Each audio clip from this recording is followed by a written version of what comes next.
मैं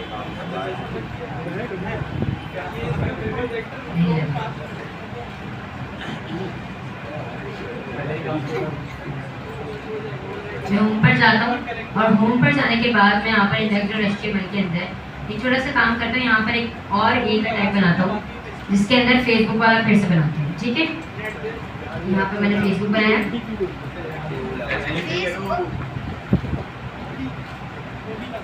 ठीक है, और यहाँ पर फेसबुक वाला मैंने फिर से बना दिया। यहाँ पर सारी चीजें दोबारा रिपीट करें।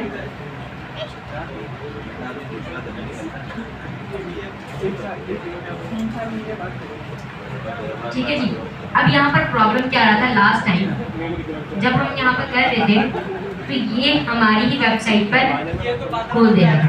इससे ये होगा कि जब हमारे पास यूजर आएगा तो वो हमारी वेबसाइट पे दोबारा आने की कोशिश नहीं करेगा, या तो उसको दोबारा से पीछे जाना पड़ेगा जिस तरह हमें जाना पड़ रहा था, और ये हमारे लिए भी डिफिकल्ट हो रहा था। तो हमारे पास एक काम है। सबसे पहले वो पहला काम क्या है हमारे पास, कि हम इसको दूसरी पेज पर खुलवा दें। यानी इस जब भी मैं इस पर क्लिक करूँ तो ये हमारी पेज पे नहीं, किस पेज पे खुल जाए, दूसरे पेज पे खुल जाए। उसके लिए एक एट्रीब्यूट यूज होता है which is known as target. ठीक है, कि भाई आप इसको कहाँ टारगेट करना चाहते हो। ठीक है, इसके अंदर आपने वैल्यू देनी है ब्लैंक की। ठीक है, अंडरस्कोर ब्लैंक देंगे तो ये क्या कर देगा कि आपके इस पेज को छोड़ के दूसरे पेज पे वो लिंक खोल देगा। ये देखिए, अब मैंने रिफ्रेश किया। ठीक है, ये देखिए, मैं दोबारा दिखा देता हूँ। मैंने जैसे ही टारगेट यहाँ पर अंडरस्कोर ब्लैंक दिया, हुआ क्या, ये देखिए मैंने टारगेट अंडरस्कोर ब्लैंक जैसे ही दिया इसको, तो फिर इसने क्या किया, इसने दूसरे पेज पर वेबसाइट को खोल दिया, इस पेज को उसने छोड़ दिया। इसी तरीके से हम किसी इस पे भी लगा सकते हैं। जिस तरह कॉन्टैक्ट का पेज अभी किसी पे खुलेगा, ये देखें मैंने इस पे ब्लैंक लगा दिया, तो अभी कॉन्टैक्ट का पेज इसी पे खुलेगा। ठीक है, जब मैं रिफ्रेश करूंगा इसको तो अब कॉन्टैक्ट का पेज कहाँ खुल रहा है, दूसरे पेज पे। इस पेज को भी वो नहीं छेड़ेगा। इससे एक तो यूजर इंटरफेस अच्छा होगा, हमारी वेबसाइट यूजर के पास से क्लोज नहीं होगी, तो वो बार बार हमारी वेबसाइट को विजिट कर सकेगा।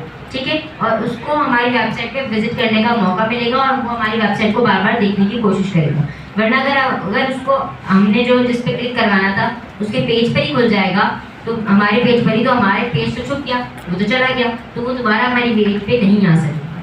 ठीक है, तो बेहतर ये होता है कि हम टारगेट जो है इस रिलेटिव यूआरएल्स में तो नहीं लगाते हैं। एब्सोल्यूट यूआरएल जहाँ पर होते हैं, यानी जो वेब टू वेब लिंकिंग होती है, उस पर हम जरूर टारगेट का एलिमेंट लगाते हैं ताकि वो हमारी वेबसाइट बंद ना करे, बल्कि दूसरी वेबसाइट पे यानी दूसरे पेज पर खुल जाए।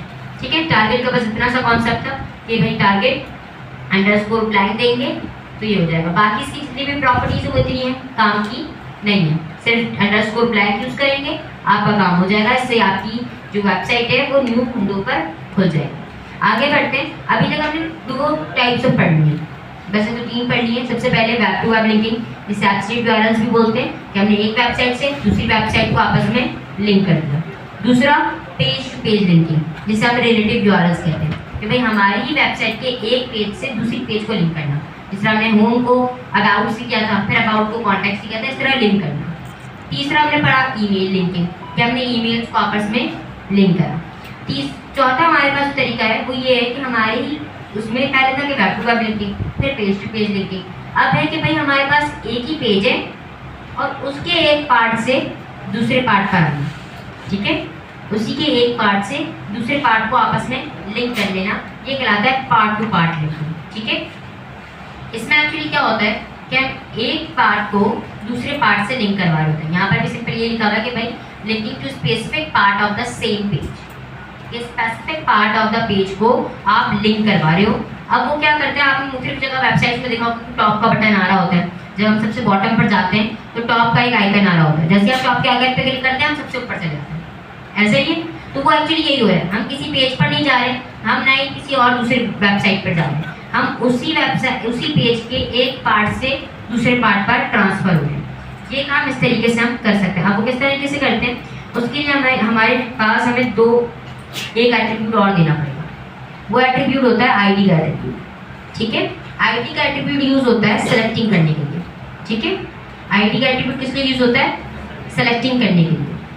अब लेट्स सपोज मैं इस होम पेज पर जाना चाहती हूँ कि जैसे ही मैं टॉप पर क्लिक करूँ तो मैं कहाँ शिफ्ट हो जाऊँ, होम पेज के इस एलिमेंट पर शिफ्ट हो जाऊँ। तो उसके लिए मैं इसको एक आईडी दे दूँगा और आईडी में क्या दे दूँगा मैं, टॉप। इसको आईडी मैंने क्या दे दी, टॉप। तो अब इसका नाम क्या हो गया, जो मैंने एच1 बनाया है इसका नाम क्या आ गया, टॉप। ठीक है, आप सबके पास आईडी कार्ड है, उसके अंदर आपकी एक स्पेसिफिक आईडी है और वो आईडी आपके अलावा किसी के पास नहीं है। अगर मैं उस आईडी से आपको पुकारूंगा तो आपको मेरे पास आ जाएंगे ना, बिल्कुल ऐसे इसी में भी मैंने इसको एक आईडी असाइन कर दी। क्या असाइन किया मेरे आईडी इसको, टॉप की। अब जब भी मैं इसको कॉल करूंगा तो मैं उसके पास चला जाऊंगा। ठीक है, जिस तरह मैं अगर यहाँ पर किसी की आईडी कॉल करूँ वो मेरे पास आ जाएगा, उसी तरीके से वेबसाइट पे हमें उसके पास ले जाएगी। अब मैंने आईडी तो दे दी, आईडी समझ में भी आ गया कि भाई सेलेक्टिंग एलिमेंट होता है जिससे हम सेलेक्ट कर सकते हैं, मगर इसको लगाना किस तरह, उसको लगाते हैं हम इस तरीके से हैं कि सिंपल लिंक लगाया हमने। अब href के अंदर आईडी को कॉल करने के लिए हम सबसे पहले लगाते हैं हैशटैग। ठीक है, ये जो हैशटैग का साइन है ये लगाएंगे, उसके बाद आईडी का नाम लिखते हैं। आईडी का नाम क्या है, टॉप।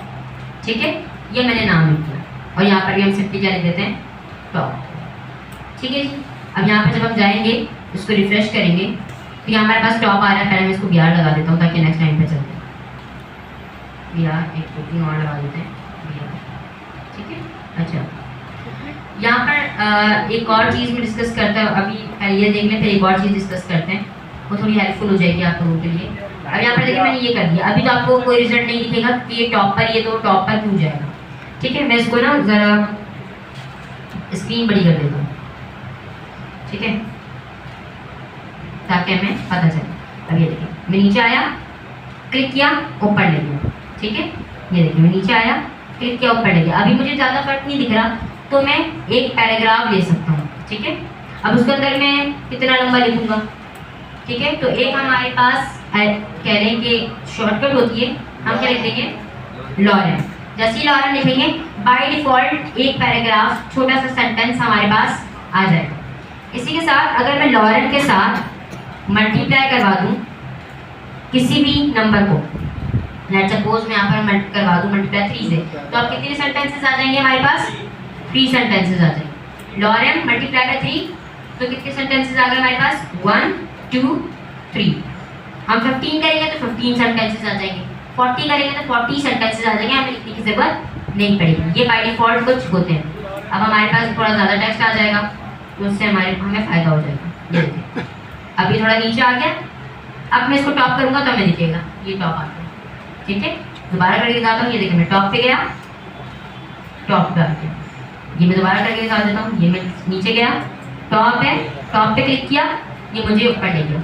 क्या किया मैंने, क्योंकि मैंने H1 पे क्या कर लगाया हुआ था, टॉप आईडी लगाई हुई थी किसकी, टॉप की, जिसका नाम टॉप था। मैंने नीचे कॉल कर दिया इसको कि भाई हैशटैग टॉप, तो इसने क्या कर दिया कॉल टॉप को। तो अब ये ऊपर वाला H1 और ये एंकर टैग आपस में लिंक्ड हो गए और जब भी मैं इस टॉप पे क्लिक करूँगा मुझे ये ऊपर ले जाएगा। ये बात क्लियर हो गई, part two part linking clear हो गई। किसी को कोई प्रॉब्लम नहीं, आगे बढ़ते हैं। अच्छा, इसके बाद हमने अभी 3 तरीके के पढ़े, इसके बाद इसका चैप्टर हमारा कंप्लीट हो गया। क्या क्या पढ़े हमने, सबसे पहले रिवाइज कर लेते हैं। यहाँ पर समरी आती है, यहाँ से रिवाइज कर लेते हैं। सबसे पहले हमने पढ़ा कि भाई लिंक्स किस तरीके से बनते हैं, एंकर टैग के एलिमेंट से बन रहे होते हैं। इसके अंदर क्या चीज यूज हो रही थी जिससे हम लिंक दे रहे होते हैं, href का एट्रीब्यूट। ठीक है, href के एट्रीब्यूट के अंदर हम लिंक देते हैं जिससे ये फिर किसी ना किसी लिंक पर जा रहा होता है। 2 टाइप की यूआरएल्स होते हैं, सबसे पहले एब्सोल्यूट और दूसरा रिलेटिव।